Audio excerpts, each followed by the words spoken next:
마지막 장입니다. 9장 오베르. 죽음 속에서도 그들은 서로 나뉘지 아니하였나니. 1. 테오는 그날 밤 근심으로 한숨도 잘 수가 없었다. 그는 기차의 도착 예정 시간보다 2시간 앞당겨 리옹역으로 나갔다. 요한나는 갓난 아이와 함께 집에 남아 있어야 했다. 그녀는 시태 피갈에 있는 아파트 4층 테라스에 선 채 건물 정면을 뒤덮고 있는 커다란 검은 나무의 이파리들 사이로 밖을 뚫어지게 바라보고 있었다.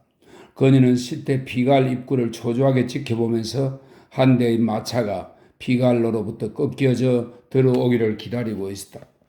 리옹역과 테오의 집 사이는 먼 거리였다. 요한나에겐 그 기다림의 시간이 끝없이 긴 것 같았다. 기차간에서 빈센트가 어떻게 된 것이 아닐까 하는 걱정이 들기 시작했다. 그러나 드디어 피갈로로부터 한 대의 무게 쌍마차가 꺾여져 들어왔고 쾌활한 두 얼굴이 그녀에게 고개를 끄덕여 보이며 손을 흔들었다.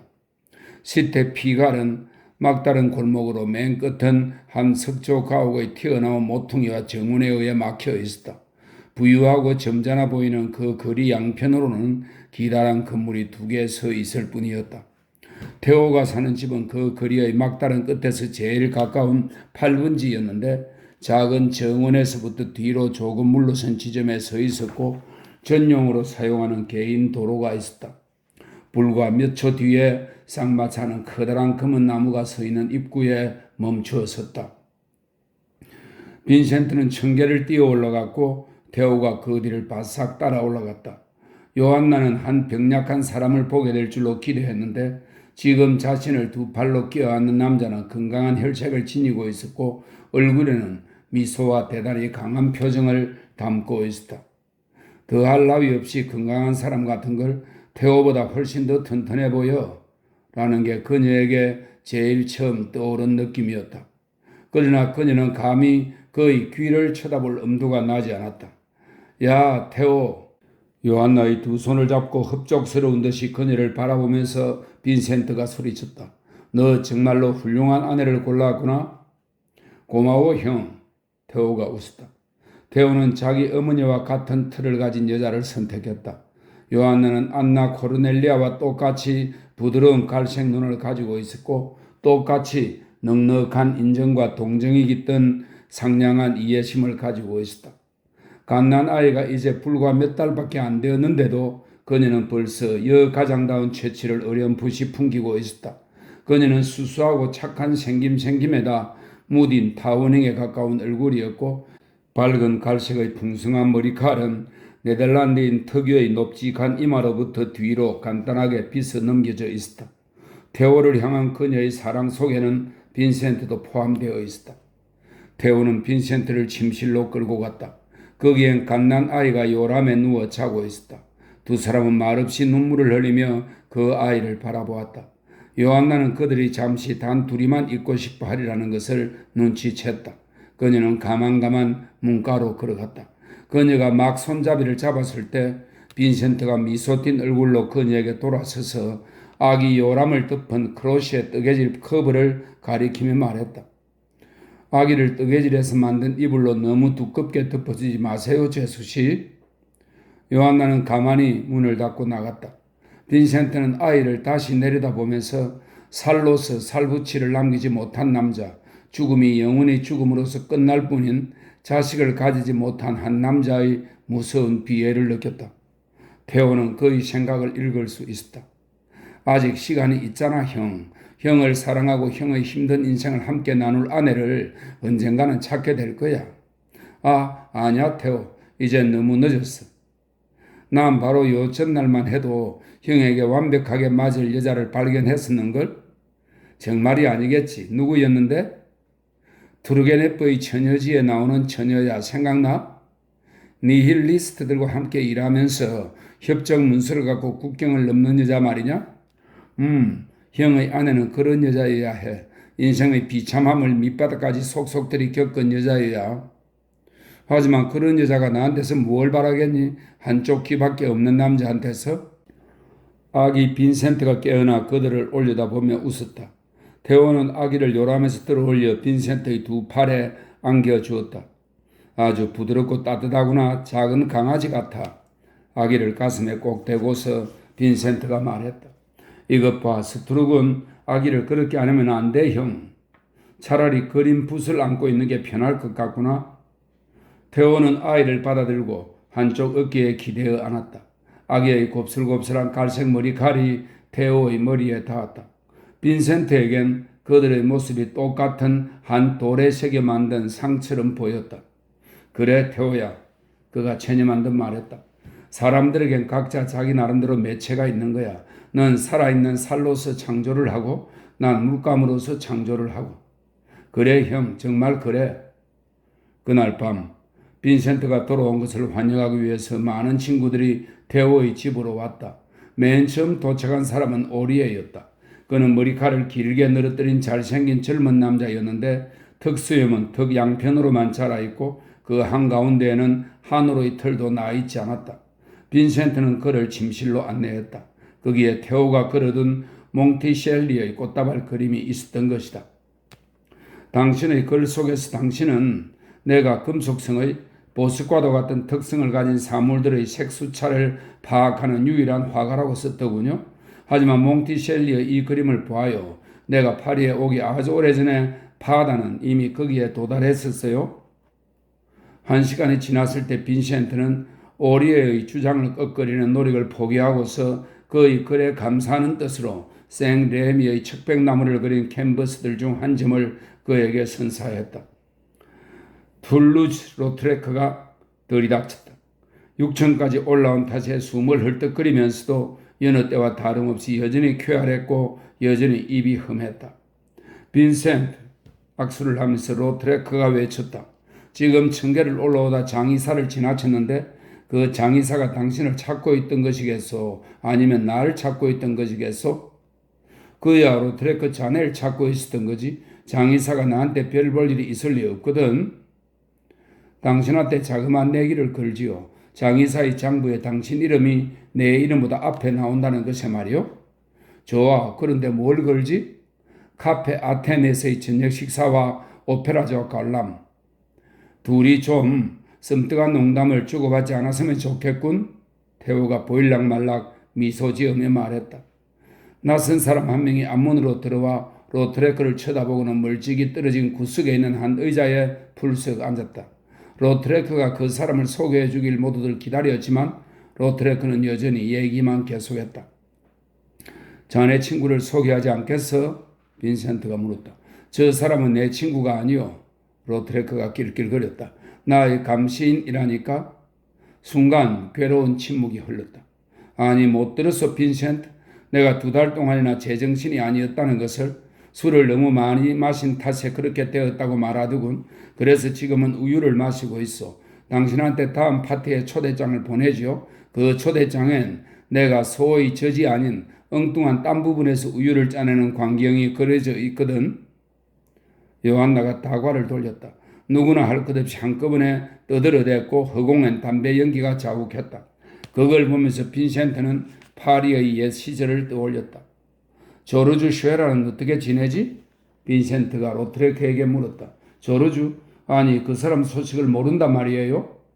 태호가 편지에 아무것도 써보내지는 않았던데 뭔데? 그가 물었다. 조르주는 결핵으로 지금 죽어가고 있어. 의사 말로는 31살을 넘기지 못할 거라고 하던데? 결핵이라니 그럴 수가. 조르주는 튼튼하고 건강했었는데 말이야. 도대체 어떤 과로 때문이야. 태호가 말했다. 형이 그 사람 본 지 2년쯤 되었지. 조르주는 신들린 사람처럼 자신을 혹사시켰던 거야.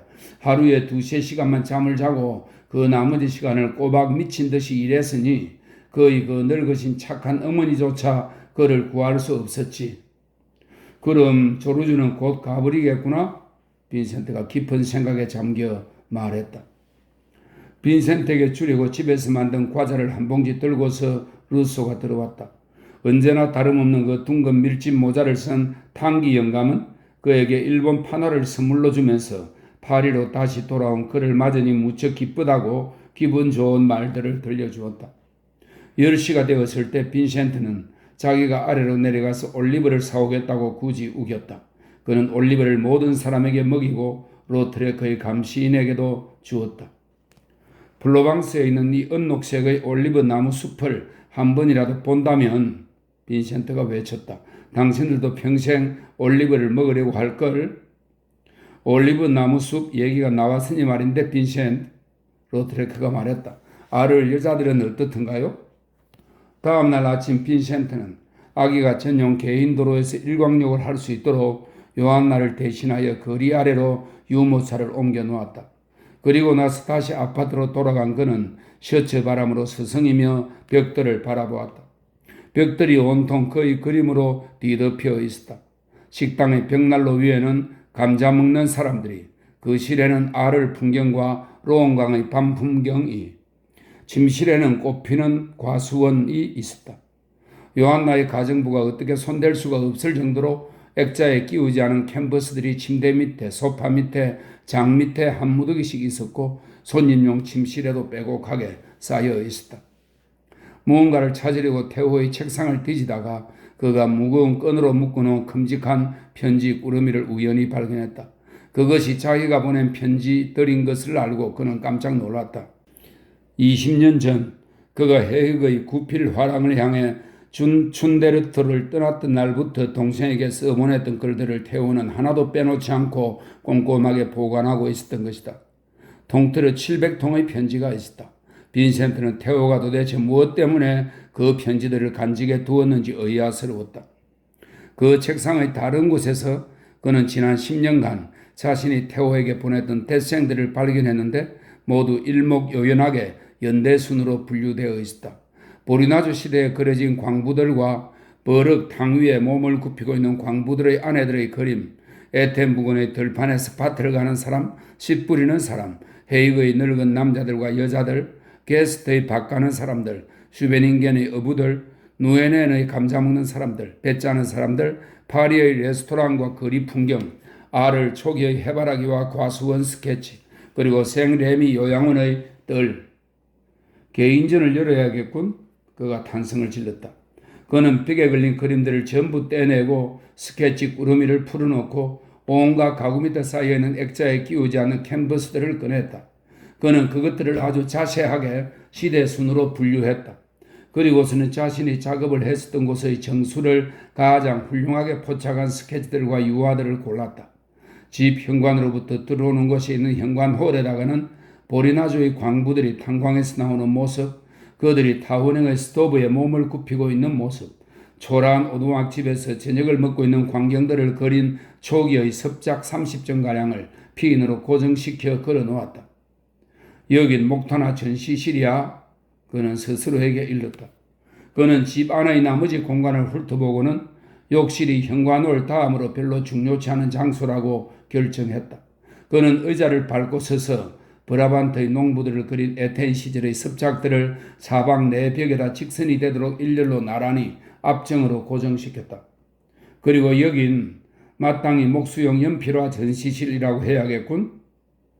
다음으로 고른 곳은 부엌이었다. 거기다가 그는 창에서 내려다 보이는 목재 하치장의 풍경, 모래 언덕, 해변가로 끌어올려지는 고깃배들을 그린 헤이그와 슈베닝겐 시절의 스케치들을 붙여놓았다. 제3진열실은 그가 말했다. 수채화실. 자그마한 손님용 침실에다는 데그로트 가족을 그린 그림, 감자 먹는 사람들을 그려놓았다. 그것은 자신이 생각하는 바를 완전하게 표현한 최초의 유화였다. 그 그림 주위에다가는 누에넨의 배 짜는 사람들, 상복을 입은 농부들, 그의 아버지 교회의 뒤편에 있는 묘지, 가느다랗고 끝이 뾰족한 첨탑 등을 그린 12개의 습작들을 피인으로 고정시켰다. 자신이 쓰는 침실에는 파리 시대의 유화들을 그렸다. 그건 전에 그가 아를로 떠나던 날 밤 리피크로에 있던 아파트의 태호의 방벽에다 붙여놓았던 그림들이었다. 그 실에는 활활 타오르는 알을 캔버스들을 벽 위에 꿰어 맞출 수 있는 대로 남김없이 다 빽빽하게 걸어놓았다.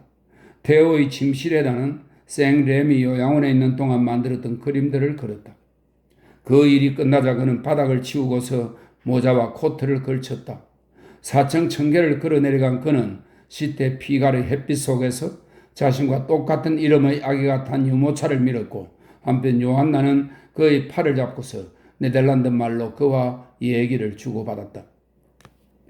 12시가 조금 넘었을 때 피갈로로부터 꺾어져 모퉁이를 돌아들어 테오가 그들을 보고는 반갑게 손을 흔들더니 갑자기 다른 박질로 달려와 사랑스럽다는 표정으로 요람에서 아이를 휙 낚아챘다.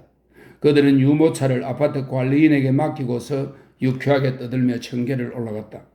자, 내가 두 사람을 반고전으로 안내하지. 그가 말했다. 그러니까 고된 시련에 대비하여 마음을 단단히 먹으라고? 전시라니? 어디서? 테오가 물었다.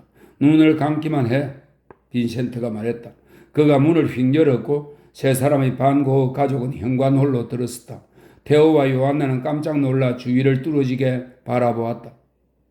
내가 에텐에서 살고 있을 적에 빈센트가 말했다. 언젠가 아버지가 하시는 말씀이 선은 결코 악으로부터 나올 수 없다고 하셨어. 나는 선은 악으로부터 나올 수 있으며 그뿐 아니라 예술에서는 반드시 그래야만 한다고 대답했었지. 자, 날 따라오면 한 인간의 내력을 보게 될 거야.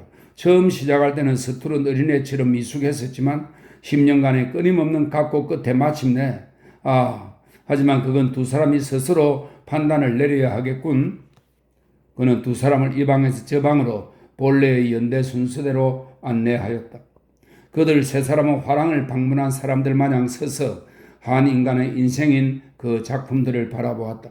그들은 그 작품들을 그린 화가의 느리고 고통스러운 성장을 절실히 느낄 수 있었다.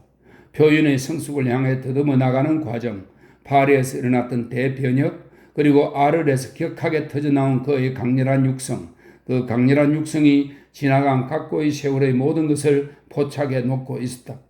그리고 나서 갑작스런 타격, 생레미의 캔버스들, 창조의 불씨를 보호하기 위한 쓰라린 노력, 그리고는 서서히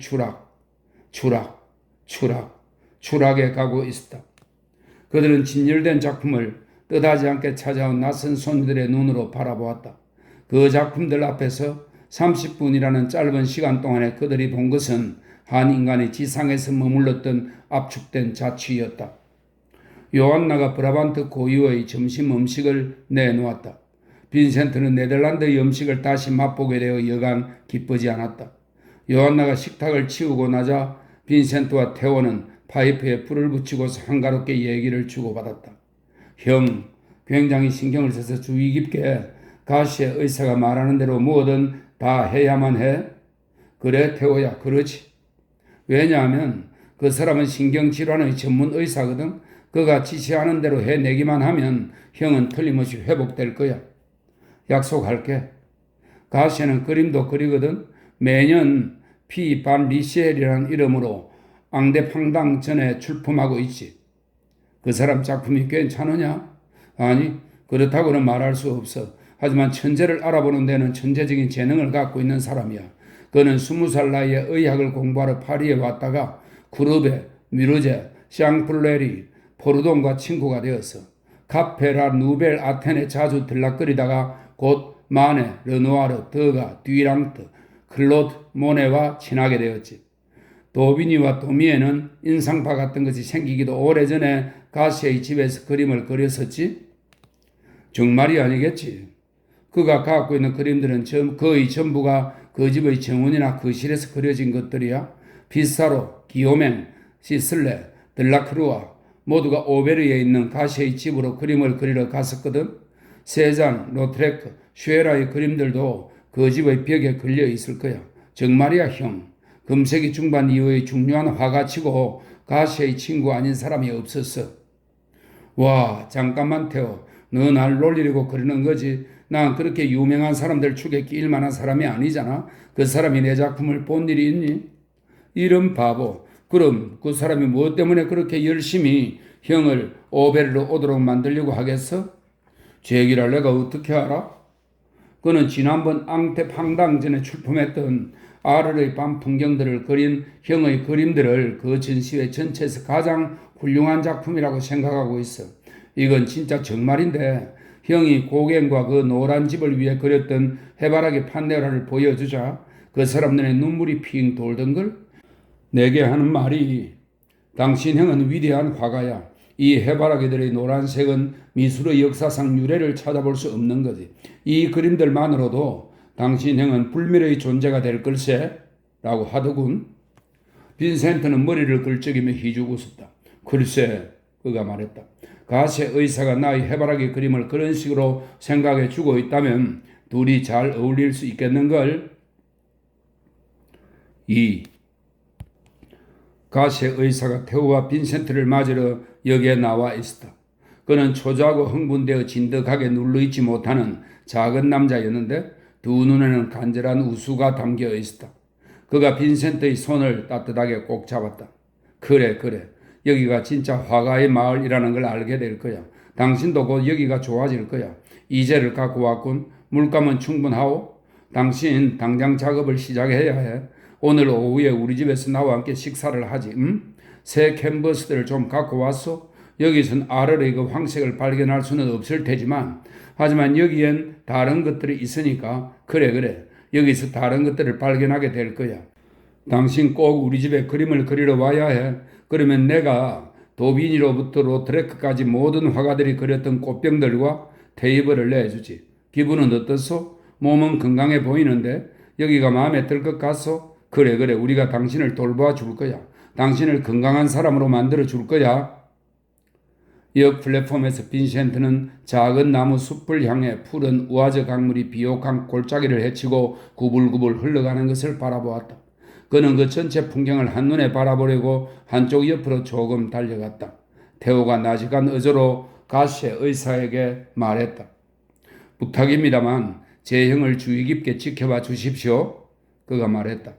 병이 닥칠 징후가 조금이라도 보이거든 즉시 저한테 전보를 쳐주세요. 내가 형과 함께 있어야만이 만일에 형이 있어서는 안 될 상황에 어떤 사람들은 말하길 형이 가세 의사가 테오의 말을 가로막았다. 그는 한 발 한 발 껑충껑충 뛰면서 집게 손가락으로 짧은 염소 수염을 세게 문지르고 있었다. 물론 자네 형이 미치긴 미쳤지. 하지만 자네가 어떻게 하겠어? 예술가들이란 모두 미친 사람들인걸? 그게 그들이 갖고 있는 가장 좋은 점이거든. 난 그런 그들을 사랑하고 있다네. 가끔씩 나도 미칠 수 있다면 얼마나 좋을까 하고 생각하지. 뛰어난 영혼에겐 예외 없이 광기가 섞여 있다. 이게 누구의 말인 줄 아나? 아리스토텔레스지. 그 사람이 그렇게 말했다네. 알아요. 하지만 테오가 말했다.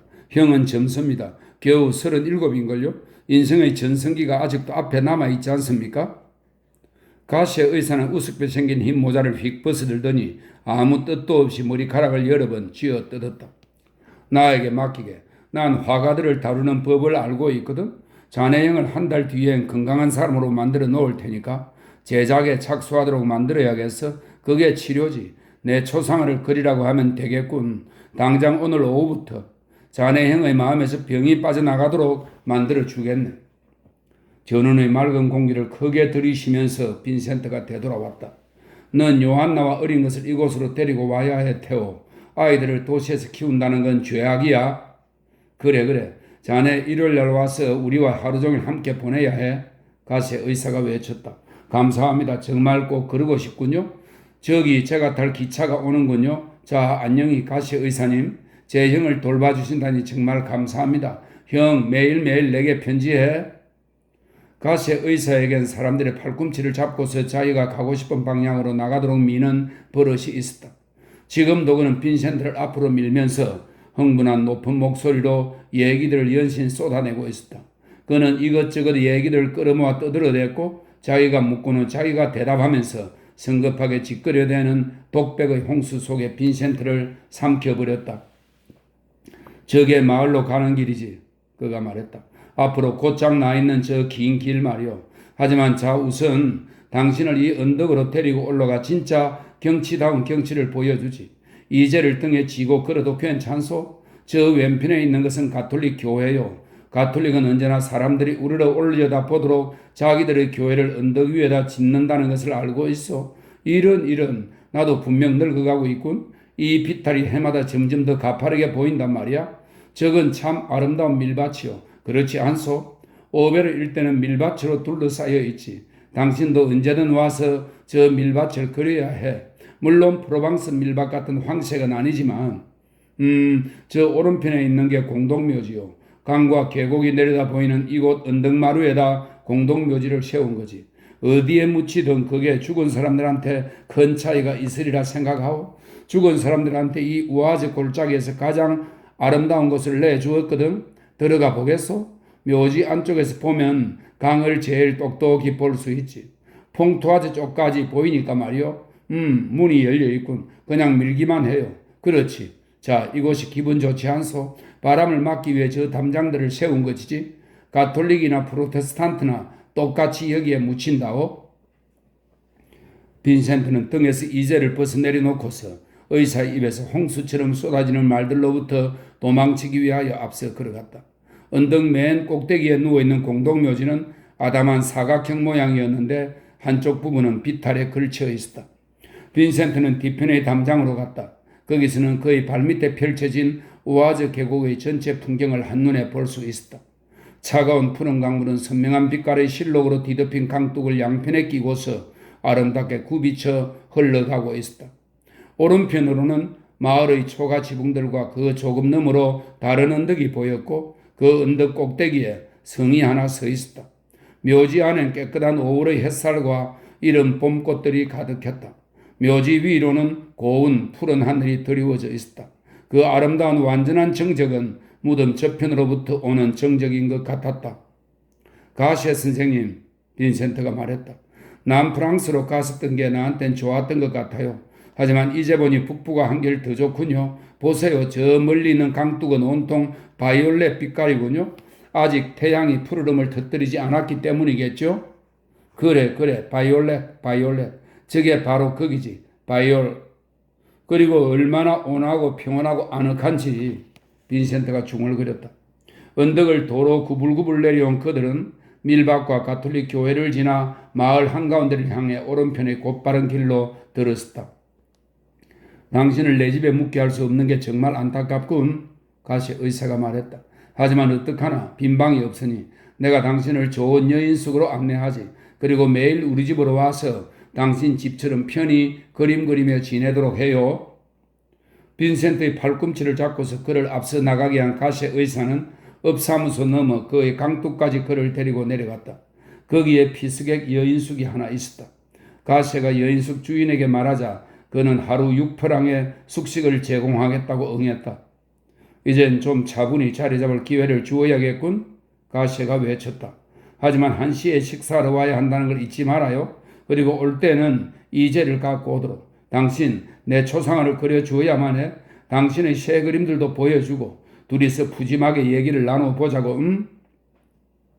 가시 의사가 시야에서 사라지자마자 빈센트는 짐을 집어들고 성큼성큼 앞문으로 걸어나갔다. 잠깐만, 어딜 가는 겁니까? 주인이 말했다. 난 노동자요. 빈센트가 대답했다. 물주가 아니라 말이요. 난 하루 6프랑을 지불할 수가 없어요. 광장으로 되돌아간 그는 면사무소 바로 맞은편에 라브라는 이름의 작은 카페를 발견했는데 거기서 식사까지 합해 하루 3프랑 반의 돈으로 방 한 개를 빌릴 수 있었다. 라브 카페는 오베르 부근에서 일하는 노동자들과 농부들이 만나는 곳이었다. 들어갈 때 보니 오른편으로 작은 바가 있었고 어둡고 활기 없는 방 쪽으로는 나무로 만든 투박한 테이블들과 긴 의자들이 있었다. 바 뒤편 카페에 붙은 뒷방에는 찢어지고 더러운 녹색 커버가 깔린 당구대가 하나 놓여 있었다. 그 당구대가 라브의 자랑이자 기쁨이었다. 뒷방에 달린 문을 열면 뒤편에 있는 주방으로 이어지는데 그 문 바로 바깥에 3개의 침실로 올라가는 나선형 계단이 있었다. 빈센트의 방 창문에서는 가톨릭 교회의 첨탑과 오벨의 온화한 햇빛 속에서 선명한 마른 갈색을 띠고 있는 공동묘지 담장의 일부가 아주 조금 보였다. 그는 이젤과 물감과 붓 그리고 한 아를 여인의 초상화를 들고서 가시의 집을 찾아 나섰다. 역으로부터 내려오는 바로 그 길이 카페를 지나 이어지다가 서쪽에서 광장으로부터 다시 살짝 빠져나가 다른 언덕으로 이어져 올라갔다. 그 길을 조금 더 걸은 뒤에 빈센트는 길이 세 갈래로 갈라지는 지점에 다다랐다. 오른편 길은 성을 지나 언덕 위로 올라가고 왼편 길은 콩밭 사이를 뚫고 강둑까지 내려갔다. 가시가 일러줬던 가운데 길은 언덕 허리를 따라 휘어져 올라가고 있었다. 빈센트는 느릿느릿 걸어가면서 자신을 보살펴 주게 될 그 의사를 생각하고 있었다. 지붕을 풀로 이었던 옛날 집들이 부유한 주택들로 바뀌고 그곳 전원지방의 자연이 전부 변화해 가고 있는 게 눈에 띄었다.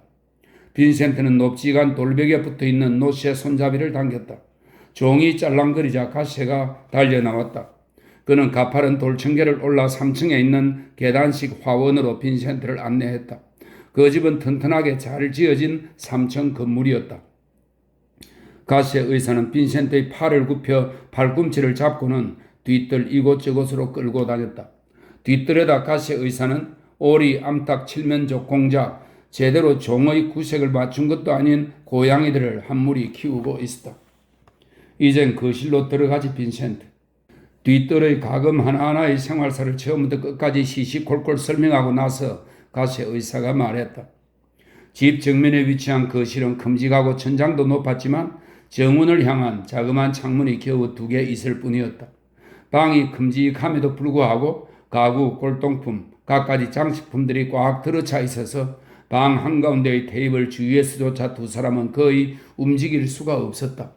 창 면적이 모자라는 까닭에 방 안은 어둠침침했고 빈센트가 유심히 살펴보니 방 안에 놓여있는 것 전부가 검은색이었다. 가세 의사는 이리저리 내다듬며 물건들을 주워들고 빈센트의 손에 억지로 쥐어주고는 빈센트가 채 보기도 전에 도로 빼앗아갔다. 보라고, 벽 위에 걸린 저 꽃다발 그림을 보라니까? 들라크루아가 저 꽃들을 꽂는데 바로 이 꽃병을 사용했었지. 그 꽃병을 만져봐요. 들라크루아가 그린 꽃병 같은 감촉이 아니요. 저기 보이는 저 의자, 구르베가 창가에서 저 의자에 앉아 정원을 그렸었지. 이 접시들은 더할 나위 없이 아름답지 않소?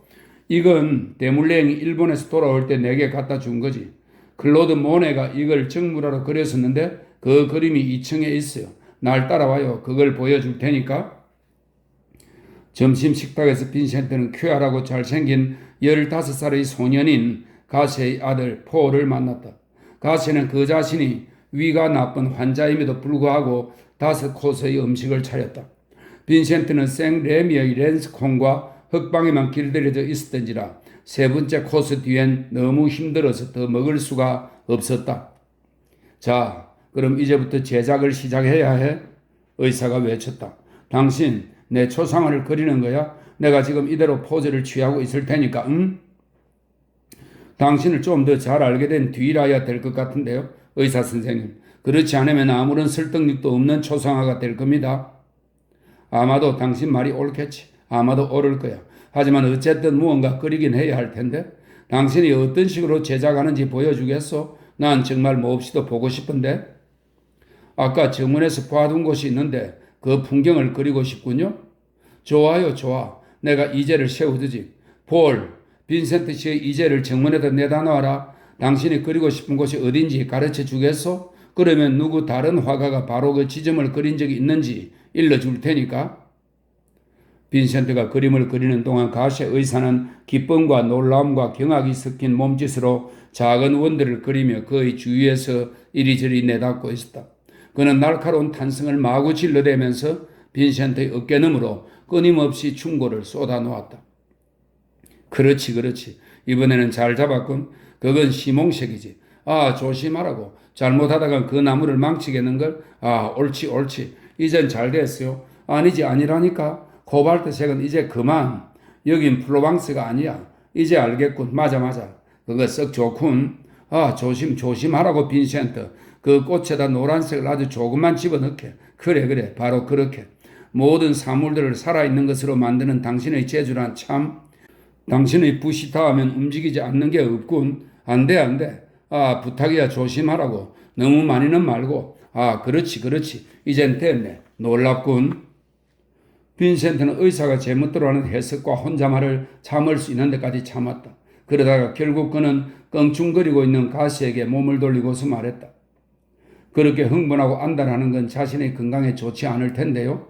의사이니만큼 침착을 유지한다는 게 얼마나 중요한 일인지 아셔야 할 겁니다. 그러나 가시는 누군가 그림을 그리고 있을 때는 결코 침착해질 수 없는 사람이었다. 그 소품이 끝나자 빈센트는 가세와 함께 집 안으로 들어가 자신이 가지고 왔던 아를 여인의 초상화를 보여주었다. 의사는 한쪽 눈을 치켜뜨고는 기묘한 시선으로 초상화를 바라보았다. 그는 그 초상화의 장점과 단점에 대해 오랫동안 입심 좋게 혼자 얘기하다가 이윽고 정식으로 의견을 밝혔다. 아니야, 난 이해할 수 없어. 완전하게 이해할 수 없어. 난 당신이 뭘 말하려고 했는지 알 수가 없단 말이야. 뭘 말하려 한 게 아닙니다. 빈센트가 대답했다. 이렇게 말해도 된다면 그 여자는 R을 여자들의 종합체라고 말할 수 있지요. 난 그저 그 여자의 성격을 색채로 해석하려 한 것뿐입니다. 의사가 서글픈 듯 말했다. 난 완전하게 이해할 수가 없단 말이야. 집 안에 있는 선생의 소장품들을 둘러봐도 되겠습니까? 물론 가서 실컷 봐요. 난 이 부인과 함께 여기 남아서 그녀를 완전히 이해할 수 있을런지 봐야겠군. 친절한 포로의 안내로 이방저방 돌아다니면서 빈센트는 1시간 동안 이것저것 훑어보았다. 그는 기요맹의 그림이 한 구석에 아무렇게나 처박혀 있는 것을 발견했다. 침대에 누워있는 나부상이었다. 그 캔버스는 여지껏 소홀하게 방치되었던 게 틀림없었고 군데군데 금이 가기 시작하고 있었다.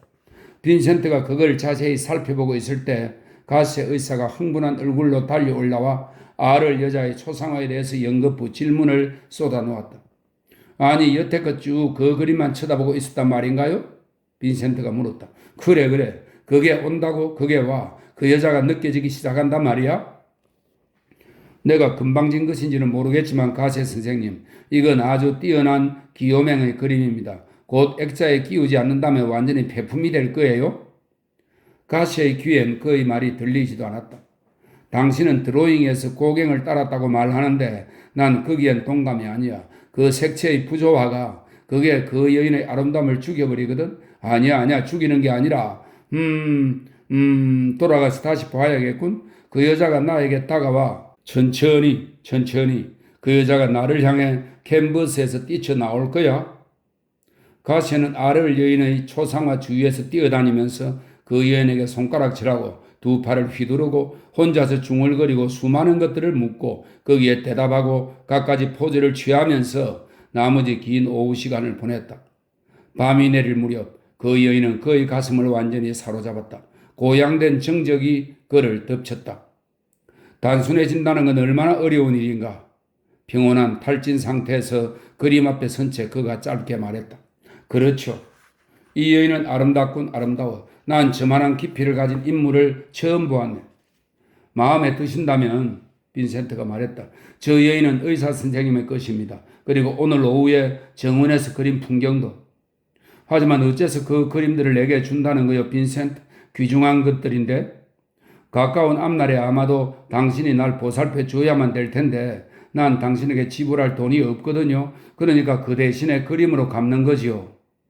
하지만 내가 당신을 돌봐준다 하더라도 그건 돈 때문이 아닌데 빈센트, 우정으로 그러는 거지. 그렇다면 나도 우정으로 그 그림들을 드리지요. 3. 빈센트는 화가로 돌아가기 위하여 다시 차분히 자리 잡고 앉았다. 라보의 카페에서 노동자들이 희미한 램프 아래 당구를 치는 것을 보고 나서 9시에 잠자리에 들었다. 그리고는 5시에 일어났다. 부드러운 햇살, 푸릇푸릇한 골짜기의 실록과 함께 날씨는 무척 아름다웠다. 생레미에서의 주기적인 병 발작과 그로 인한 어쩔 수 없는 무위의 생활이 그 피해의 흔적을 남겼다. 그림 붓이 손에서 흩놀았던 것이다. 그는 테오에게 바르그의 60점의 목타나 습작을 보내달라고 하여 그것을 모사했다. 프로포르사온과 누드를 다시 공부하지 않으면 몹시도 뒤떨어질 것만 같아 두려웠기 때문이었다. 영원히 자리 잡고 들어앉을 작은 집이 어디 있을까 하고 그는 오베르 주위를 찾아보았다. 이 세상 어딘가에 자신과 인생을 함께 나눌 여자가 있을 것이라는 테오의 생각이 옳은 것인지 의심스러웠다. 그는 생레미에서 그렸던 많은 캔버스들을 꺼내놓고서 다시 손질하여 완벽한 것으로 만들어 보려고 열심이었다. 그러나 그 뜻밖의 활력은 다만 일시적인 제스처였을 뿐이고 파멸해버리기에는 아직 너무도 강한 한 생명체의 반사작용에 지나지 않았다. 요양원에서 오랫동안 격리되어 살았던 뒤라 하루가 그에게는 일주일처럼 여겨졌다. 그는 그 시간을 어떻게 채워야 할지 난감했다. 이젠 줄곧 그림을 그릴 힘도 없었고 그럴 욕구도 없었던 것이다. RLS의 사건이 터지기 전에는 일에서 손을 떼기에는 언제나 하루가 짧았다. 그런데 지금은 하루가 끝이 없는 것 같았다. 그의 마음을 유혹하는 자연 풍경이 점점 줄어들었고 제작을 시작할 때도 이상하리만큼 차분한 그의 무관심에 가까운 감정이었다. 순간순간 뜨거운 피로 그리고자 했던 지난날의 격한 열정은 그에게서 떠나갔다. 이제 그는 자신으로서는 아주 유유자적하게 보이는 태도로 그리게 되었다. 그리고 밤이 내릴 무렵 한 개의 캔버스를 채 완성하지 못했을 때에도 대수롭지 않게 여겨졌다. 가세 의사가 오베르에서는 유일한 그의 친구였다. 가세는 낮 시간의 대부분을 파리에 있는 그의 진찰 상담실에서 지내다가 가끔씩 밤에 그의 그림들을 보러 카페 라브로 찾아왔다. 빈센트는 의사의 두 눈에 어린 상심의 그늘을 보고 자주 이상하게 여겼다. 가세 선생님, 당신이 불행한 까닭이 뭔가요? 그가 물었다. 아, 빈센트, 그토록 오랫동안 힘써 일해왔지만 좋은 일은 별로 해놓은 게 없으니 의사 눈에 보이는 건 고통뿐이야. 나 같으면 선뜻 선생님과 직업을 바꾸겠는걸요? 황홀한 열망이 우수에 잠긴 그의 두 눈을 환히 밝혔다. 아, 그렇지 않아, 빈센트. 그건 세상에서 가장 아름다운 것이지. 화가가 된다는 건 말일세. 살아오면서 늘 화가가 되고 싶었지만 이 틈 저 틈에서 1시간 정도의 시간밖에 낼 수가 없으니 나를 필요로 하는 환자들이 너무도 많아서. 가세 의사가 무릎을 굽히고서 빈센트의 침대 밑에서 한 무더기의 그림들을 꺼냈다. 그는 이글거리는 노란 해바라기 그림을 눈앞에 들었다. 내가 이런 그림을 단 한 점만 그렸더라도 난 내 인생이 옳은 것이라고 생각했을 걸세. 난 사람들의 고통을 치료하면서 오랜 세월을 보냈지. 하지만 그 사람들은 어쨌거나 결국엔 죽고 말았거든. 그러니 그게 무슨 대수란 말인가? 하지만 당신의 이 해바라기 그림들은 사람 마음의 고통을 치료해 줄 거야. 세기가 지나고 또 지나는 동안 사람들에게 기쁨을 갖다 줄 걸세. 그 때문에 당신의 인생은 성공한 것이라고 말할 수 있지. 그리고 그 때문에 당신은 행복한 인간인 거야. 며칠 뒤에 빈센트는 코발트 블루를 배경으로 하얀 모자와 청색 프로코트를 걸친 가세의 초상화를 그렸다. 머리 부분은 무척 희고 아주 밝은 색조로 했고 두 손도 밝은 살빛깔로 칠했다. 노란색 책 한 권과 자주색 꽃이 핀 디기탈리스 풀이 놓여있는 붉은 테이블에 가세가 기대어 앉아있는 포즈였다. 완성해 놓고서 보니 그 초상화가 고갱이 오기 전 아르에서 그렸던 자신의 자화상과 닮은 것 같다. 빈센트는 즐거웠다. 가세는 그 초상화에 대해 완전히 광적이었다. 빈센트는 그렇게 홍수처럼 쏟아지는 찬사와 갈채를 받아본 적이 없었다. 가세는 자기에게 그 초상화를 한 장 복사해줘야 한다고 우겼다. 빈센트가 거기에 응하자 가세의 기쁨은 끝이 없었다. 우리 집 곰이 다락방에 있는 인쇄기를 사용하게나, 빈센트. 가세가 소리쳤다. 함께 파리로 가서 거기 있는 당신의 그림들을 몽땅 갖고 와서 그걸 습판으로 만드는 거야. 당신에겐 한 푼도 들지 않아. 자, 가보지. 나의 작업실을 보여줄 테니까. 사다리를 올라 뚜껑문을 밀어 열고 들어가면 거기가 곰이 다락방이었다. 가세의 작업실엔 기이하고 별난 도구들이 높다랗게 쌓여 있어서 빈센트는 갑자기 중세기 연금술사의 작업실내에 뛰어든 것 같은 기분이었다. 아래층으로 내려가다가 빈센트는 기요명의 나부상이 아직도 아무렇게나 방치되어 놓여있는 것을 발견했다. 가세 선생님, 그가 말했다. 극구 주장하지만 제발 이 그림을 액자에 넣으시지요. 당신은 이 그림을 망쳐놓고 있어요. 그래. 나도 액자에 넣으려고 하고 있지. 그런데 언제 함께 파리로 가서 당신 그림들을 가져올 수 있을까? 당신이 원하는 대로 얼마라도 석판화를 만들 수 있어. 재료들은 내가 댈 테니까. 소리 없이 5월이 지나 6월이 되었다. 빈센트는 언덕 위의 가톨릭 교회를 그렸다. 오후 어중간한 때 벌써 지쳐서 그 그림을 마저 다 끝내지도 못했다. 그는 흙바닥에 반듯하게 누워 고개를 밀들 속에 파묻다시피 한 채 굉장한 인내심으로 밀밭 풍경을 한 점 간신히 그렸다.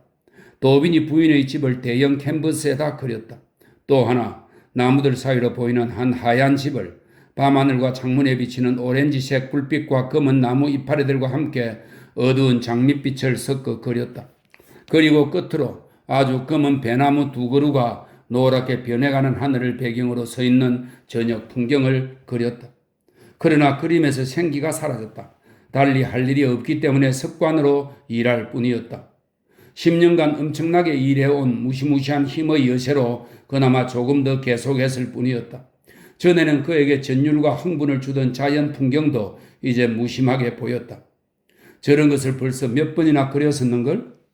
이제를 등에 맨 채 모티브를 찾아 도로를 따라 걸어가면서 그는 혼자 중얼거렸다. 달리 말할 만한 새로운 게 하나도 없으니 똑같은 말을 되풀이할 필요가 있을까? 밀레 스승의 말이 옳아. 나 자신을 어줍잖게 표현하느니 아무것도 말하지 않는 게 더 낫다는 자연에 대한 사랑이 완전히 죽은 건 아니었다. 단지 한 풍경에 끈덕지게 달라붙어 그것을 재창조하고자 하는 필사적인 욕구를 이제는 느낄 수 없었던 것이다. 그의 내부의 불꽃이 다 타버린 것이었다. 6월 한 달 동안 그린 게 겨우 5점이었다. 그는 피곤했다. 말할 수 없이 피곤했다. 그는 자신이 텅 비고 고갈되고 완전히 씻겨져 나간 것을 느꼈다. 마치 지난 10년간 그로부터 줄기차게 쏟아져 나온 수백의 드로잉과 유화들 하나하나가 그로부터 생명의 작은 불꽃들을 하나씩 앗아간 것 같았다. 급기야는 오랜 세월 동안 태호가 투자한 돈을 이용해 먹은 빚을 태호에게 갚아야 한다는 느낌. 단지 그것 하나 때문에 제작을 계속하게 되었다. 그렇긴 하지만 한참 그림을 그리다가도 갑자기 10번을 다시 살아도 다 팔지 못할 만큼 많은 그림들로 태호의 방이 벌써 꽉꽉 차 있다는 생각이 떠오를 때면 속에서 일어나는 가벼운 욕지기와 함께 진저리를 치면서 이제를 밀어버리곤 했다. 3개월 주기의 끝인 7월에 또다시 발작이 올 것임을 그는 알고 있었다. 발작이 덮친 동안 무슨 엉뚱한 짓을 저질러 마을로부터 쫓겨나지 않을까 근심이 되었다.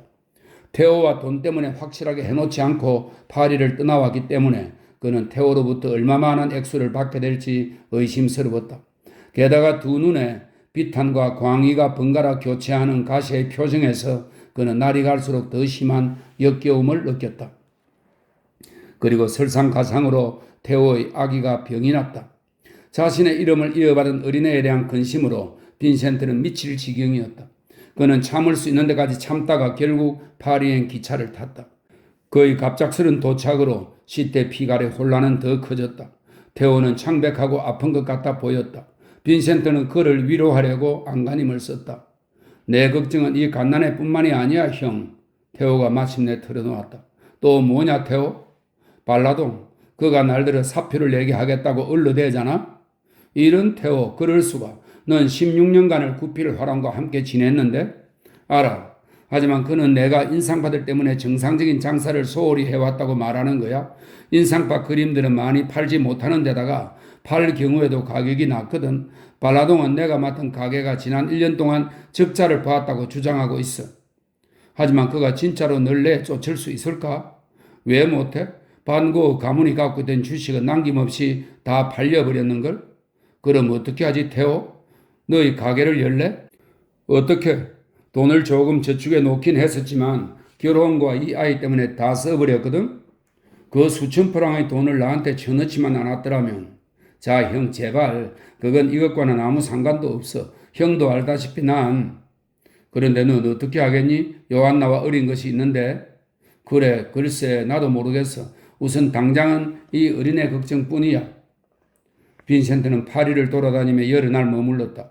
아이에게 방해가 되지 않도록 그는 되도록이면 아파트에서 나가 지냈다. 파리와 그의 옛 친구들이 그를 흥분시켰다. 그는 속에서 서서히 괴로운 열기가 솟아오르는 것을 느꼈다. 꼬마 빈센트가 약간 회복되자 그는 기차를 타고 오벨의 한적함 속으로 되돌아갔다. 그러나 그 한적함도 그에겐 아무런 소용이 없었다. 태호가 직업을 잃으면 자신은 어떻게 될 것인가? 어느 비참한 거지처럼 거리로 내던져질 것인가? 그건 그렇다 치더라도 요한나와 갓난아이는 어떻게 될 것인가? 그 아이가 죽는다면 태호의 허약한 건강으로는 그 타격을 견딜 수 없을 것임을 그는 알고 있었다. 태호가 새 직업을 찾을 동안 그들 모두를 누가 부양할 것인가? 그리고 태호가 새 직업을 찾을 힘이 또 어디 있겠는가? 그는 어두운 라브 카페에 몇 시간이고 앉아 있었다. 김 빠진 맥주 냄새와 매운 담배 연기와 함께 그곳은 라마르틴 카페를 연상시켰다. 그는 당구 큐를 들고서 여기저기다 아무렇게나 잽을 넣으면서 변색된 빛깔의 당구공을 맞히려 했다. 술을 사 마실 돈도 없었다. 물감과 캔버스를 살 돈도 없었다. 이런 쓰라린 시기에 태호에게 뭐든 달라고 청할 수가 없었다. 그리고 7월에 발작이 닥치면 자신이 무언가 미친 짓을 저질러 불쌍한 태호로 하여금 더 많은 근심과 더 많은 돈을 치르게 할지도 모른다는 것이 그는 죽도록 두려웠다. 일을 하려 했었지만 그것도 소용없었다. 그리고 싶은 것은 이미 다 그렸고 말하고 싶은 것도 이미 다 말했던 것이다. 자연은 이제 그에게 창조일을 불러일으키지 않았고 그는 이미 자신이 거의 죽어 있음을 스스로 알고 있었다. 날들이 흘렀다. 7월 중순이 되었고 그와 함께 뜨거운 날씨가 되었다. 태호는 이제 막 발라동에게 모가지를 잘릴 판인데도 갓난 아이와 의사 비용에 대한 근심으로 정신이 돌 지경인데도 용케 50프랑을 짜내어 빈센트에게 보냈다. 빈센트는 그걸 라부에게 넘겨줬다. 그 돈이면 거의 7, 8월까지는 지낼 수 있었다. 그러나 그 뒤엔 어떡한다? 태호에게서는 돈을 더 기대할 수 없었다. 그는 뜨거운 태양 아래 작은 공동묘지 곁 밀밭 속에 등을 대고 누웠다. 그는 우아저 강둑을 따라 거닐며 서늘한 강물과 둑에 늘어선 나무들의 잎사귀 냄새를 맡았다. 저녁을 먹으러 가시의 집으로 가서 맛도 알 수 없고 소화시킬 수도 없는 음식으로 배를 채웠다. 그의 그림에 대하여 가세가 흥분한 어조로 정신없이 찌꺼리는 동안 그는 속으로 혼자 말했다. 가세가 얘기하고 있는 사람은 내가 아니야. 저 사람이 얘기하는 그 그림들이 내 그림일 리가 없어. 나는 아무것도 그리지 않았는걸. 캔버스 위의 내 서명조차 알아볼 수 없는걸. 난 캔버스들 위에 단 한 번이라도 붓을 대본 기억이 없어. 그건 분명 어떤 다른 사람이 그린 그림들일 거야. 캄캄한 방에 누워 그는 혼자 중얼거렸다. 만일 태호가 직업을 잃지 않는다면, 태호가 여전히 매달 150프랑의 돈을 보내줄 수 있다면, 그렇다면 내 인생을 어떻게 할 것인가? 지나간 비참한 세월 동안에는 난 그래도 그려야만 했기 때문에 내 안에서 불타오르고 있는 것들을 얘기해야만 했기 때문에 살아있었다. 그러나 지금은 내 내부에서 불타오르는 게 아무것도 없다. 나는 빈 껍질에 불과하다. 생레미의 그 불쌍한 인간들처럼 어떤 재난이 그들을 이 지상에서 썰어버릴 날만 기다리면서 식물처럼 계속 살아야만 할까? 또 다른 때에는 태호와 요한나와 갓난 아이의 걱정을 했다. 나의 체력과 정신력이 되돌아오고 다시 그림을 그리고 싶어진다면, 그렇게 되면 요한나와 어린 것한테 써야 할 돈을 어떻게 내가 여전히 태호로부터 앗아올 수 있을까? 태호는 그 돈을 나한테 쓰면 안 돼. 그 돈으로 식구들을 전원 지방으로 보내 건강하고 튼튼해지도록 만들어야 해. 태호는 10년간이나 나라는 짐덩어리를 짊어지고 있어서 그만하면 됐지 않겠어? 나는 이제 그만 물러나고 꼬마 빈센트에게 기회를 주어야 하지 않을까? 내 할 말은 다 했으니 이젠 그 어린 것이 말해야만 할 차례야. 그러나 그 모든 것의 맨 밑바닥엔 자신의 간질로 인해 결국 어떻게 될 것인가 하는 억누를 길 없는 공포가 깔려 있었다. 지금은 말짱한 제정신이므로 자신의 인생을 자신이 원하는 대로 할 수 있었다. 그러나 다음 발작이 그를 광포한 미치광이로 만들어버린다면, 발작의 긴장을 견디다 못해 뇌가 파괴되어 버린다면, 침을 질질 흘리는 구제불능의 백치가 된다면, 그러면 불쌍한 태호는 어떻게 할 것인가? 구제불능인 사람들을 위한 정신병원에 감금시켜버릴까? 그는 가세 의사에게 선물로 2개의 캔버스를 더 주면서 그로부터 자신이 처한 실태를 조금씩 캐냈다. 아니요, 빈센트, 가세가 말했다. 당신의 발작은 다 끝났어. 이제부터는 완전히 건강한 몸으로 지낼 거야. 그런데 간질 환자들이 전부 그렇게 운이 좋은 건 아니라오. 그 사람들은 최후엔 어떻게 됩니까? 들으는 여러 차례 고비를 겪고 나서 완전히 돌아버리기도 하지. 그러면 그런 사람들한테는 회복의 가능성이 없나요? 없지. 끝장이야. 정신병원에서 몇 년간 어영부영 연명은 하겠지만 결코 제정신으로 돌아오질 못해요. 다음 발작으로부터 회복될지 아니면 그걸로 완전히 머리가 돌아버릴지 어떻게 분간할 수 있나요? 분간할 도리가 없어, 빈센트. 그런데 일은 우리가 왜 그렇게 병적인 문제를 가지고 얘기하고 있지? 작업실 올라가 애칭을 만들기로 하지. 다음 나흘 동안 빈센트는 라브의 카페에 있는 자기 방에서 나오지 않았다. 라브 부인이 저녁마다 그에게 식사를 가져다 주었다. 지금 난 건강하고 제정신이고, 그는 계속 혼자 중얼거렸다. 스스로 내 운명의 주인이야. 하지만 다음 발작이 닥쳤을 때 내 머리가 완전히 돌아버린다면 그땐 자살해야 한다는 생각을 할 만큼의 분별력도 없어지겠지. 그러면 망하는 거야. 아, 태호야, 태호야, 난 어찌해야 되느냐? 나흘째 되는 날 오후에 그는 가시의 집으로 갔다. 의사는 거실에 있었다. 빈센트는 얼마 전에 자신이 액자에 끼우지 않은 기호명의 나부화를 넣어두었던 캐비넷으로 걸어갔다. 그는 그 캔버스를 집어들었다. 이걸 액자에 끼우라고 내가 말했지 않습니까? 그가 말했다. 가세 의사는 깜짝 놀라 그를 쳐다보았다. 알고 있네, 빈센트. 다음 주에 오벨의 가구사한테 나무 액자를 하나 주문할 참이었어? 지금 액자에 끼워야 해요. 오늘 바로 이 순간에. 왜 그래, 빈센트? 아무것도 아닌 일 가지고? 빈센트는 한순간 의사를 노려보다가 그를 향해 위협적으로 한 걸음 나서더니 위의 겉옷 주머니에 손을 넣었다. 가세 의사는 빈센트가 주머니 속에서 권총을 움켜잡고서 그 끝을 가세 자신에게 겨누는 것을 보았다고 생각했다. 빈센트! 가세가 외쳤다. 빈센트가 몸을 떨었다. 그는 고개를 떨구고 주머니에서 손을 꺼내더니 집 밖으로 뛰어나가 버렸다. 다음 날 캔버스와 이제를 든 그는 역으로 난 먼 길을 걸어 내려가다가 언덕으로 올라갔다. 가톨릭 교회를 지나 그는 공동묘지 맞은편의 노란 밀밭 가운데에 앉았다.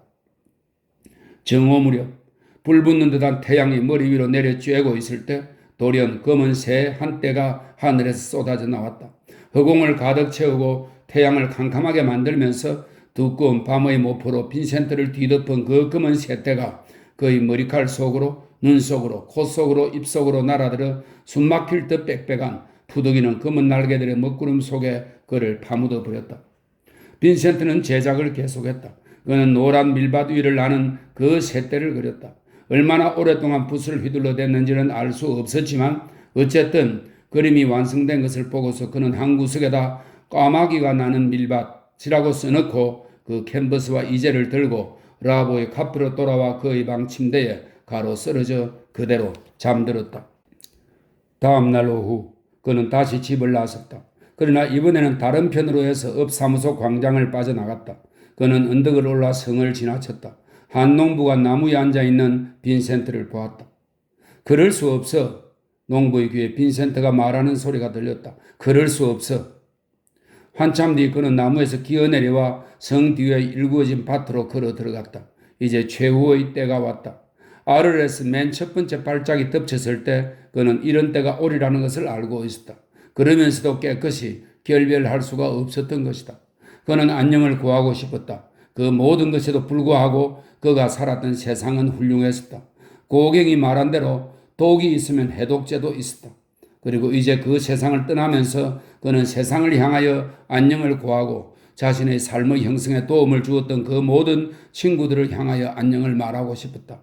우르술라, 그를 경멸함으로써 그로부터 인습적인 생활을 앗아가고 그를 뿌리 뽑힌 자로 만들었던 그녀에게, 멘데스 다 코스타, 그가 최후엔 자신을 다 표현하고 또 그 표현이 그의 인생을 정당화시켜 줄 것이라는 믿음을 심어줬던 그분에게, 케이보스, 그의 영혼에다 안 돼, 절대, 절대를 쓰디쓰게 새겨놓았던 여인에게, 더니 부인, 자크 베르니, 앙리 데크리크, 그로 하여금 이 지상에 멸시받는 자들을 사랑하는 법을 가르쳐 주었던 그들에게, 피트센 목사, 그의 남루한 옷과 시골뜨기 같은 투박한 태도에도 개의치 않고 온정을 베풀어 주었던 그분에게, 할 수 있는 한 한껏 그를 사랑해 주었던 어머니 아버지에게, 운명의 여신이 그나마 그에게 베풀어 줘도 괜찮겠다고 생각했던 유일한 아내 크리스틴에게, 다정한 몇 줄 동안 그의 스승이 되어 주었던 마우베에게, 그의 최고의 화가 친구들이었던 바이센 브루어와 데보크에게, 빈센트, 양, 코르넬리우스, 마리누스 백부들과 그에게 반고 가문에 낀 한 마리 검은 양이라는 딱지를 붙였던 스트리크 목사에게, 그를 사랑했던 유일한 여인, 그리고 그 사랑을 위해서 스스로 목숨을 끊으려 했던 여인 마르코트에게, 다시 병원에 갇혀 죽을 날을 기다리는 로트레크에게, 과로로 31살에 죽은 조르주 쉐라에게, 보르타뉴의 동양아치 폴 고갱에게, 엑스의 언덕마루에 틀어박힌 비정한 은둔자 세잔에게, 단순한 영혼들 속에 세상의 소금이 들어있음을 보여주었던 탕기 영감과 룰랭에게, 친절하게도 그에게 꼭 필요했던 온정을 나누어 주었던 라헬과 레이 의사에게, 이 세상에서 그를 위대한 화가로 생각해 주었던 단 두 사람, 오레와 가세 의사에게, 그리고 그 모든 사람들 가운데서도 오랫동안 고생하고 오랫동안 사랑한 그의 착한 동생, 이 세상 모든 형제들 중에서 가장 훌륭하고 가장 소중한 동생 테오에게 그는 안녕을 말하고 싶었다. 그러나 이제껏 말이 그의 표현 수단이었던 적은 없었다. 그는 안녕을 그려야만 했다. 그러나 안녕은 그릴 수 없는 것. 그는 얼굴을 들어 태양을 우러렀다. 그는 권총을 옆구리에 가져다 댔다. 방아쇠를 당겼다. 그는 푹 쓰러져 비옥하고 아릿아릿한 밭 흙 속에, 어머니 돼지의 자궁 속으로 되돌아가는 가장 탄력 있는 흙 속에 얼굴을 묻었다. 4. 4시간 뒤에 그는 비틀거리며 어두침침한 카페를 지나 안으로 들어갔다. 그의 방까지 뒤따라온 라브 부인이 그의 옷에 피가 묻어 있는 것을 보았다. 그녀는 당장 가세 의사를 부르러 달려나갔다. 아, 빈센트, 무슨 짓을 한 건가? 방 안으로 들었을 때 가세 의사는 신음소리를 냈다. 내 솜씨가 서툴렀던 것 같군요. 어때요? 가세 의사는 상처를 검사했다. 아, 빈센트, 이 불쌍한 친구야. 얼마나 불행했기에 이런 짓을 했겠나? 내가 왜 그걸 몰랐을까? 우리 모두가 당신을 그토록 사랑하는데 어째서 우리를 떠나려 하나? 아름다운 그림들, 세상을 위해 아직 더 그려야만 한다는 것을 생각하게. 미안하지만 내 조끼 주머니에서 파이프를 좀 꺼내 주시겠어요? 아, 물론. 그는 파이프에 연초를 채워놓고는 이빨 사이에 물었다. 미안하지만 불 좀. 아, 물론. 빈센트는 조용히 파이프를 피웠다. 빈센트, 오늘은 일요일이니까 자네 동생이 가게에는 안 나갔을 걸세? 동생의 집 주소가 어떻게 되지? 그건 안 가르쳐 드리겠어요. 안 돼, 빈센트. 어서 동생에게 1시 앞에 연락을 해야 돼. 테오의 일요일을 방해해서는 안 돼요. 피곤과 근심에 시달릴 테니까 테오에게는 휴식이 필요합니다. 아무리 설득해봐도 빈센트에게서 시대 피갈의 주소를 알아낼 수 없었다. 가세는 그날 밤 늦게까지 빈센트 곁에 머물면서 그의 상처를 돌보았다. 그러다가 그는 빈센트를 보살피도록 자기 아들을 남겨놓고서 잠시 쉬러 집으로 돌아갔다. 빈센트는 온 밤 내 두 눈을 크게 뜨고 그냥 누운 채 가세의 아들 폴에게는 한마디도 하지 않았다. 그는 연신 파이프에 연초를 채워넣고 쉼없이 피웠다. 다음 날 아침 테오가 구필 화랑에 다다라 보니 가세의 전보가 그를 기다리고 있었다. 그는 맨 처음 오는 기차를 타고 퐁투아즈를 향했고 거기서 다시 마차를 타고 오베르로 질주했다. 아, 테오야, 빈센트가 말했다. 테오는 침대 곁에 털썩 무릎을 꿇고서 어린아이를 안듯 양팔로 빈센트를 껴안았다. 그는 말을 할 수가 없었다. 가세 의사가 오자 테오는 그를 바깥 복도로 데리고 나갔다. 가세는 서글프게 고개를 가로저었다. 가망이 없네. 총알을 제거하는 수술을 할 수가 없어. 너무 쇠약한 상태야.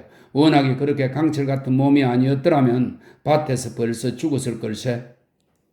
그 기나긴 낮 동안 테오는 빈센트의 손을 꼭 쥔 채 줄곧 그의 침대가에 앉아 있었다.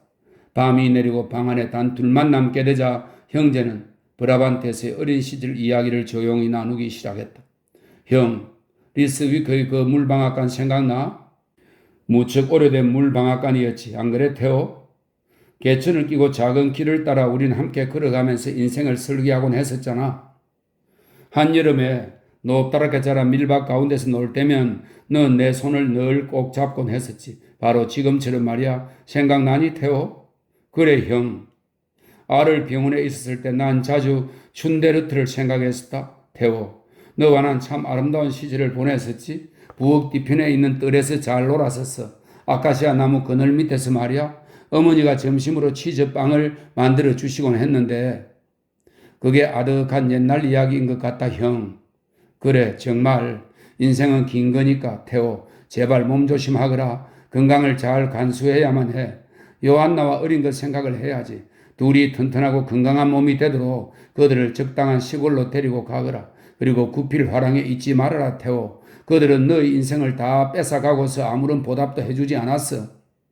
형, 내 소유의 조그만 화랑을 열겠어. 그리고 최초의 전시는 개인전이 될 거야. 형의 전 작품을 형이 우리 아파트에다 형 손으로 직접 진열해 놓은 그대로. 아, 내 작품들. 난 거기에 내 인생을 걸었었지. 그러다가 내 정신이 거의 다 결단났어. 오벨의 밤의 깊은 정적이 방 안을 감쌌다. 새벽 1시가 조금 지났을 때 빈센트가 약간 고개를 돌리고 나직하게 중얼거렸다. 테오, 난 지금 죽었으면 좋겠구나. 몇 분 뒤 그는 두 눈을 감았다. 테오는 형이 자신으로부터 영원히 떠나가는 것을 느꼈다. 5. 루소, 탕기 영감, 오리에, 에밀 베르나르가 장례식에 참석하러 파리로부터 왔다. 카페 라보의 문들은 모두 잠겼고 차일이 내려 떨어졌다. 검은 말들이 이끄는 자그마한 검은 연구차가 바깥 문 앞에서 기다리고 있었다.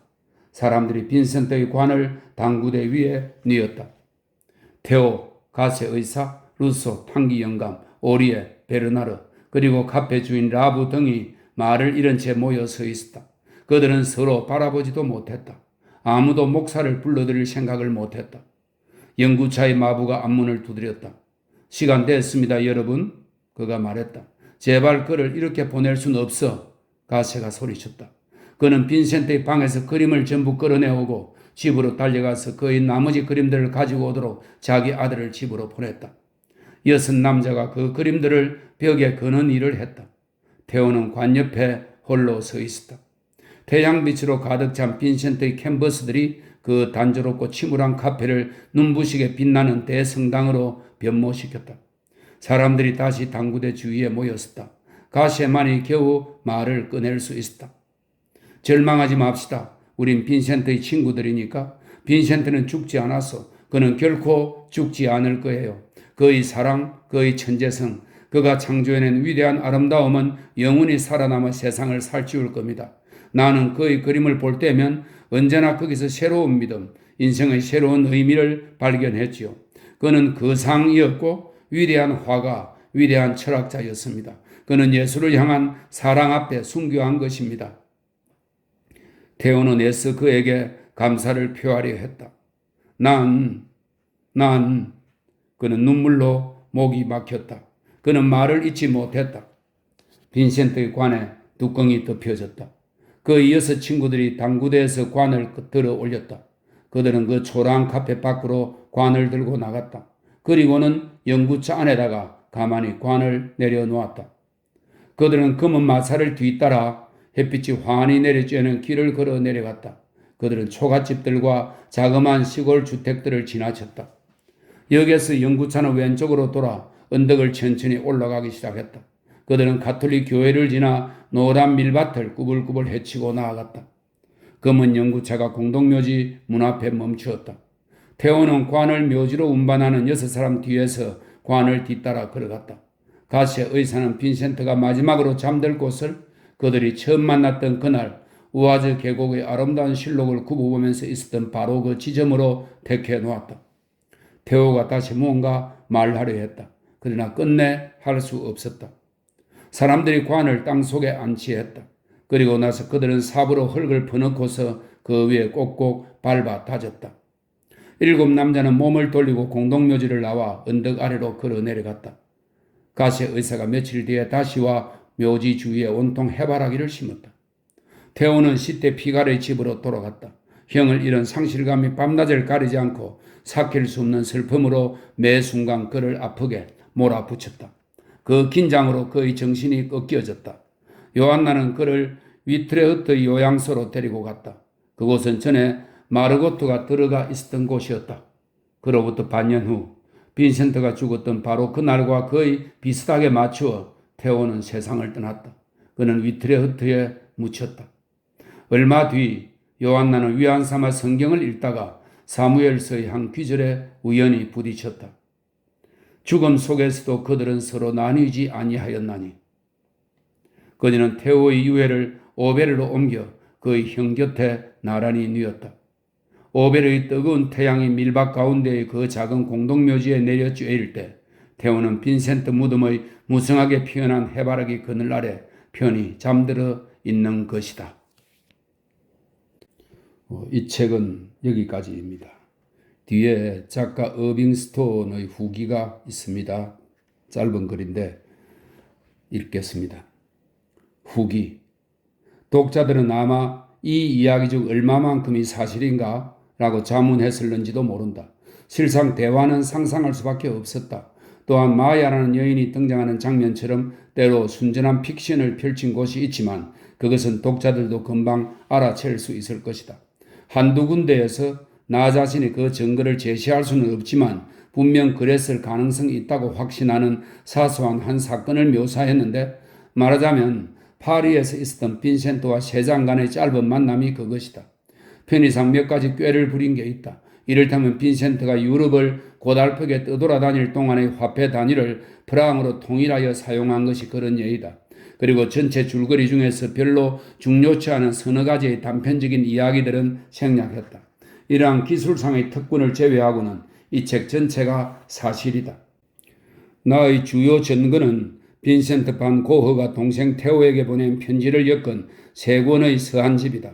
그 밖의 자료의 태반을 나는 네덜란드, 벨기에, 프랑스에 걸쳐 빈센트 반 고흐의 자취를 추적하여 캐내었다. 나에게 시간과 재료를 아낌없이 내준 유럽의 반 고흐 친구들과 반 고흐 열광자들의 은혜에 감사하지 않는다면 배은망덕한 일이 되리라. 헤이그 포스트지의 콜린 반 오스와 루이스 브론, 헤이그 구필 화랑의 요한 테르스테어, 스베닝겐의 안톤 마우베 일가, 버티밤의 장 바프티스트 드니 부처, 누에넨의 호프케스 일가, 암스테르담의 바르 드라파이유, 아르의 페렉스 레이 의사, 생폴드 모솔의 아이가르 로이 박사, 그리고 유럽에 남아있는 가장 충실한 빈센트의 친구인 오베르 슈이르 루아즈의 폴 가셰가 그들이다.